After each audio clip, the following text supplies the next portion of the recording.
The Nike Pegasus 41 has received some welcomed updates, but have these updates made it a serious contender as a daily trainer? There's only one way to find out. Let's take them out for a run.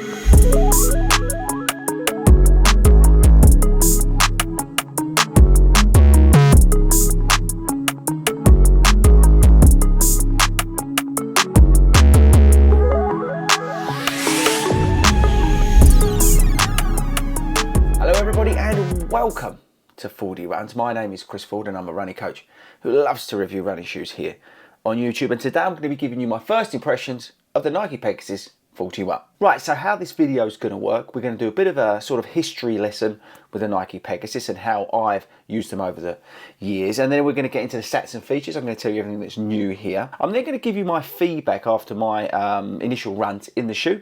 I'm going to give you the sort of bad things, the good things, and then we're going to wrap it up at the end and tell you my initial thoughts on the brand new Pegasus 41. So for many years I used the Nike Pegasus. This is a pair that I ran the London Marathon in. This is Pegasus 34, and I used to use the Pegasus a lot. I used to love the day that the new Pegasus dropped, but over the last few years the Pegasus has lost its way. When you look at some of the other daily trainers that have come out over the last few years and the foams and the technology that have been used in them, well, the Pegasus kind of lost its way, and the daily trainers changed over the last few years. You've got max stack versions, you've got premium versions, you've got faster versions, and the Pegasus has sort of sat there and not really updated and not really sort of carved out its own niche. It's been that, I would say, reliable daily trainer, but it's that shoe that sort of people pick up and go, okay, I need a running shoe, but I want a Nike, I'm going to grab the Pegasus. But after a while you kind of get bored of it and you find other shoes that do, well, everything the Pegasus does, but do them better. But the new Pegasus has received some updates, some welcomed updates. But when I saw the tech sheets and I saw the updates that they put in the shoe, you know what, I thought to myself, actually this could work. The Pegasus could be back. So let's talk about those updates. So this is the brand new Pegasus 41, this striking colourway. The shoe received the React X foam that's softer, lighter, and contains more recycled elements. We've got an increased stack of 37 to 27, so we've got a 10mm drop. We've got air zoom units in the heel and the forefoot. The shoe fits true to size, and we've got this brand new engineered mesh on the shoe. We've got the very durable waffle design outsole, which is just incredible, and I'll come onto that. The shoe is weighing at nearly 11 ounces, so that's over 300 grams in my UK 9.5. Now to give you a comparison, this is the brand new Adidas SL2 that I've been wearing, and this is 254 grams, 8.95 ounces. So it's on the heavier side. So the main talking point really is the introduction of the React X, I would say. So the first time I got to use this foam was in the Infinity Run 4, and I really enjoyed it actually. I think it's a much improved version of React. It's definitely softer. It takes less time to sort of break in. That's what I found in the Infinity Run 4. We'll have to see what happens here, but it's definitely softer, definitely livelier, definitely a bouncier. There's a higher return rate supposedly from Nike in the shoe, and it works well with the air zoom units in the shoe. The upper's probably the other main bit, and it's a welcomed improvement in the upper. I would say it doesn't feel as cheap and as coarse as previous versions of the Pegasus. And I might be going nuts, but it definitely feels like it's got a little bit more foam in the heel area and on the tongue to make that comfort improved. Okay, so they're the main updates, I would say. So let's get into my first impressions on the shoe. Okay, before we do that, let's do the disclaimer. Products featured or reviewed on this YouTube channel are, for the majority of the time, sent in for the purpose of review.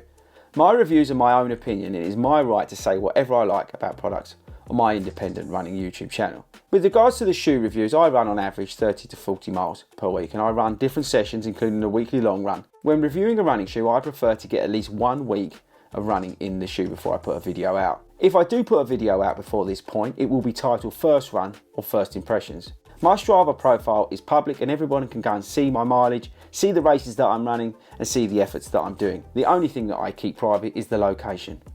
Most importantly, I want to tell you that my reviews are honest, transparent and will always be of my own opinion and not swayed by any brands that I work with.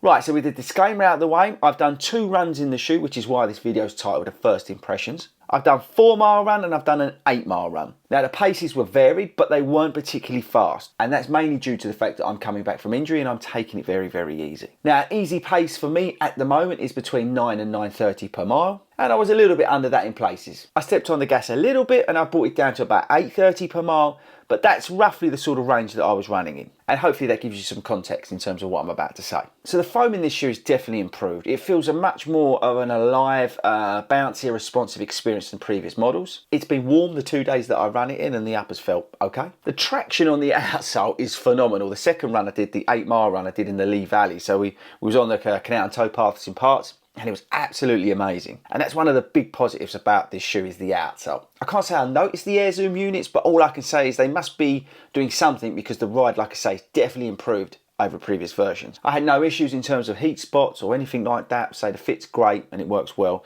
in terms of all that sort of comfort level. The shoe has a 10mm drop, which is good news for my calf. Some of you may not like that, but for me at the moment, my calf, it was very thankful that the shoe had a 10mm drop. Okay, so let's move on to the things I like, things I don't like. First thing, I like the introduction of the React X. It's much needed, and I think, you know, we've got the Zoom X version with the, let's call it the Pegasus Turbo coming. So I think the React X sits well with this model as a daily trainer. It's responsive enough, but it's not crazy. You know, it's not a Peba foam.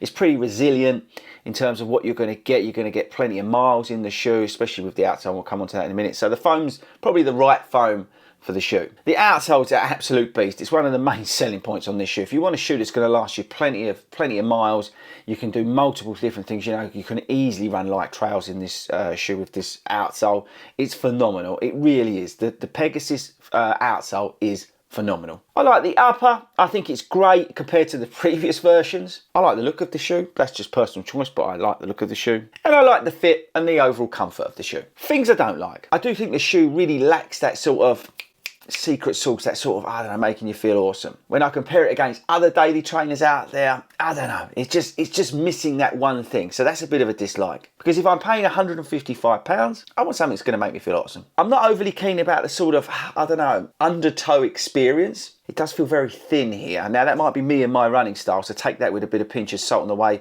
I run is obviously different to you. But for me, I don't know, it was lacking a little bit under the forefoot. It feels kind of heel heavy. I mean, that might be obvious with the 10mm drop, but it does feel noticeably heel heavy. It feels like there's a big bulk under the heel. Again, that it might be personal choice, that might be sort of my biomechanics and the way I run, but it was kind of noticeable how much sort of, I don't know, weight was almost in the heel. Now I said I like the comfort. There is a caveat to that. I think the tongue and that sort of stuff is probably a little bit too thick. I would have preferred it to go back to what it's kind of used to be, a little bit thinner, a little bit more racy feeling. But yeah, overall, probably my biggest dislike is that it just lacks that sort of, I don't know, something that you get from certain daily trainers. I think some of you will know, who run in multiple shoes, will know that sometimes you find a daily trainer that just, I don't know, it just makes you feel great when you're out there running, gives you the confidence to do certain things, be able to go through all the different paces, through the different distances. The Pegasus just feels a little bit, I don't know, again, like it's missed the mark. So let's wrap things up. Now, don't get me wrong, this is a vastly improved Nike Pegasus here, right? This is like night and day versus the previous version, because the React X is a much, much better compound for this shoe. The outsole is phenomenal and the shoe is extremely versatile, but I do think there are better daily trainers out there. Now, this is only my first impressions, okay, and I can only give you my thoughts after these initial 2 runs. But to be honest, at the moment, I would probably rather go in the SL2. I'd probably go in the Rebel 4. Now, these are sort of more up-tempo daily trainers, so it's probably been a bit unfair. But yeah, I don't know, it just lacks that something that I was looking for from a Nike Pegasus. The Pegasus is a very good shoe, it's a very good lineup, it appeals to a lot of people. But I think we're so blessed with so many good daily trainers out there at the moment. I think this is hard to justify when there's sort of better options more niched down. So if you're looking for an up-tempo daily trainer, you might go SL2 or like Max 6, or even like say the Rebel 4, or you might go for a little bit more comfort and go, I don't know, Triumph 22 or you know, that sort of way, where you're going to get that little bit more comfort, a little bit more plush in the shoe. This kind of sits again in that no man's land, and I think it's very hard to justify, especially with the Pegasus Turbo, whatever it's called, coming out, which will have the Zoom X in it. I think that might be a better shout, because again, that more of that up tempo will give you something on those daily miles. But look, this is going to be a fan favourite, because you can take this, you know, like an everyday shoe, like I've done videos on. You can take this to Tesco's, you can, you know, pick the kids up from dancing, you can go and do park run.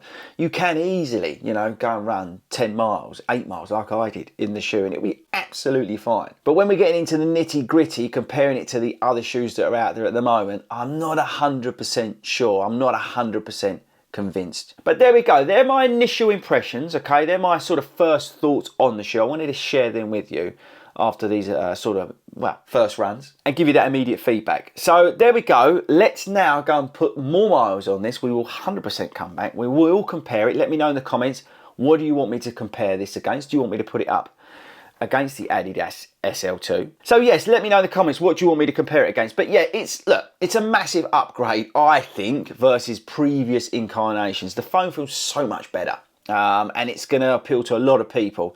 But for me, at the moment, after these initial runs, it's still lacking that I get from some of those other shoes. But let's see how we get on. Let's put some more miles in it. I'll report back as always. Don't forget to subscribe before you leave me today, and I'll catch you later.